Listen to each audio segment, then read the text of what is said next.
Ever walk through a city, notice how clean it is, and then been completely stumped trying to find somewhere to throw away, like a candy wrapper? If you've been to Japan, that probably sounds familiar. Exactly. Yeah. It's this really curious thing, the case of the missing public trash cans. It really is a distinctive feature, isn't it? And, a question a lot of visitors ask. So for this deep dive, we've gathered info right up to today, May 10th, 2025, to explore the layers behind why public bins are so scarce there. Right, because it's not just some random quirk. It's a situation that's been shaped quite deliberately by a few key things we're going to dig into. We're talking security concerns, for Yeah, one, big ones. And also deeply ingrained cultural habits. plus the very practical side, cost and maintenance. And we'll also touch on how, the recent boom in tourism is maybe starting to shift things a little. We'll see how all these pieces fit together and maybe look ahead at what might be changing for public waste disposal in Japan. Okay, let's unpack this, starting with something pretty serious: security. It turns out the lack of trash cans isn't accidental. It's tied to a really specific tragic event. Indeed. The 1995 sarin gas attack on the Tokyo subway, that was a real watershed moment. Terrific. Absolutely. And in the aftermath, authorities realized, these public bins could be a vulnerability. A place to hide dangerous things, explosives even. Exactly. It's a chilling thought, isn't it? Something so mundane becoming a security risk. And this wasn't just a knee-jerk reaction either. We've seen reports like Business Insider Japan mentioned Tokyo Metro specifically removing bins from stations as a security measure. Right. And Asahi Shimbun also pointed to security concerns as a key driver for the overall decrease in public bins. So it became a deliberate policy, particularly in certain areas. Yes, especially concentrated in the Tokyo metropolitan area. Public safety policies there really prioritized reducing this kind of risk, making fewer bins a noticeable feature of the city. Okay, so a very real threat leading to a visible change. But, like you said, it's not just about security. There's a powerful cultural element here too, right? Yeah. It's not like Japan is covered in litter instead. Not at all. Quite the opposite, actually. There's this very strong, deeply ingrained cultural norm. You take your trash home with you. It's more than just being polite. Oh, definitely. It's almost an unspoken expectation. It stems from a societal emphasis on high morals, personal responsibility for keeping public spaces clean. It's about minimizing the burden on public services too, perhaps. That's part of it. Yeah. Yeah, maintaining community harmony. It's really, quite different from cultures where the assumption is there will always be a public bin available. It must surprise visitors. You see these incredibly clean streets and might assume, well, constant cleaning or bins everywhere. Exactly.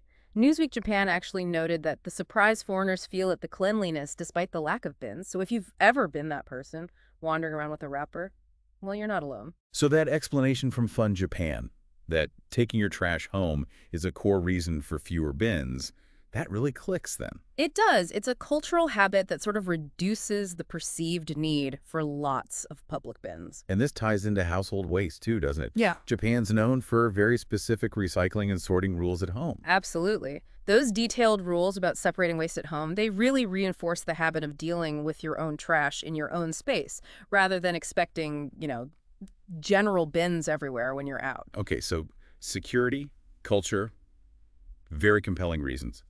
But let's talk practicalities.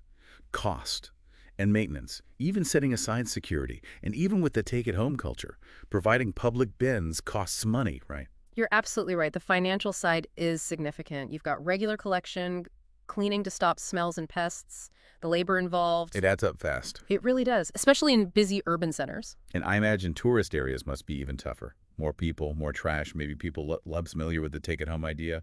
Precisely. There was an article by Teramoto that specifically mentioned the problems getting worse in tourist spots because of labor shortages and tight budgets. Managing visitor waste becomes a real logistical headache. It sounds like a bit of a conflict. I saw something about Osaka's Dotonbori area. Nikkei reported there's a push to actually add bins there for tourists. Right. But that goes against the general trend elsewhere of cutting back on bins to save money. So how do you square that circle? Yeah. The local culture versus tourist needs and habits. That's the million-dollar question, really. And it leads us into some of the more recent trends we're seeing. Right, because tourism has surged. And the lack of bins, well, it's become a more noticeable pain point for visitors. We have some data on that, don't we? We do. The Japan Tourism Agency did a survey late 2024 into early 2025. It found 22% of visitors said the lack of trash cans was a problem. 22%. Still quite a few. It is, but interestingly, it's actually down from the previous year, which was about 30%. Someone even posted about that improvement on X Twitter. Oh, interesting. An improvement. Why might that be? Are they actually putting more bins in tourist spots? That seems very likely, yes. The growing recognition that you need to provide something for visitors. And also the introduction of smart trash cans might be playing a part. Smart trash cans. Tell me more. Yeah, they're pretty clever. Often solar powered, they have sensors so they know when they're getting full. Some can even compact the trash inside. Oh, wow. So they hold more. Exactly. Increases capacity. There's a good example in Omotesando in Tokyo.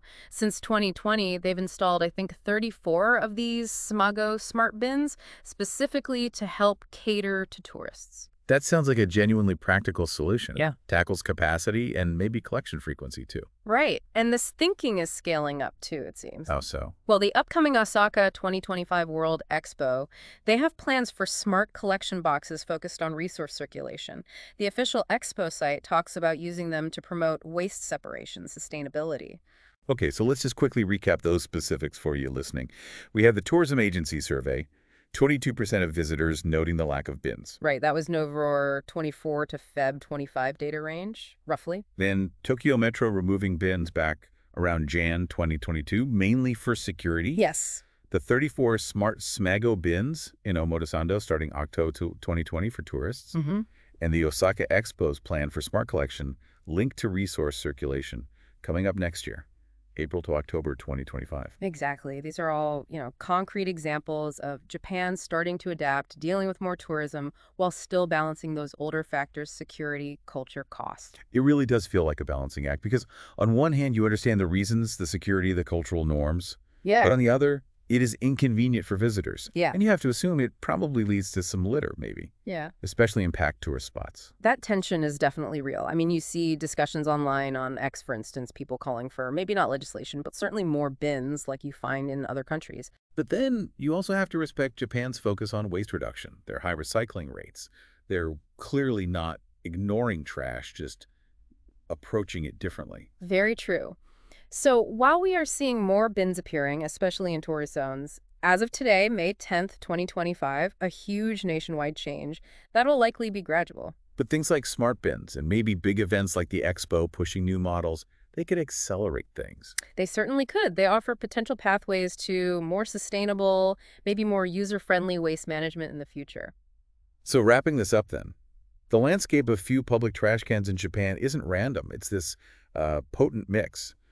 Serious security history, a strong cultural ethic of personal responsibility, and the practicalities of cost. And now tourism is acting as this, catalyst for change, prompting these targeted solutions like the smart bins, especially in visitor hotspots. But the debate, balancing convenience and culture, it's ongoing. It really makes you think, doesn't it?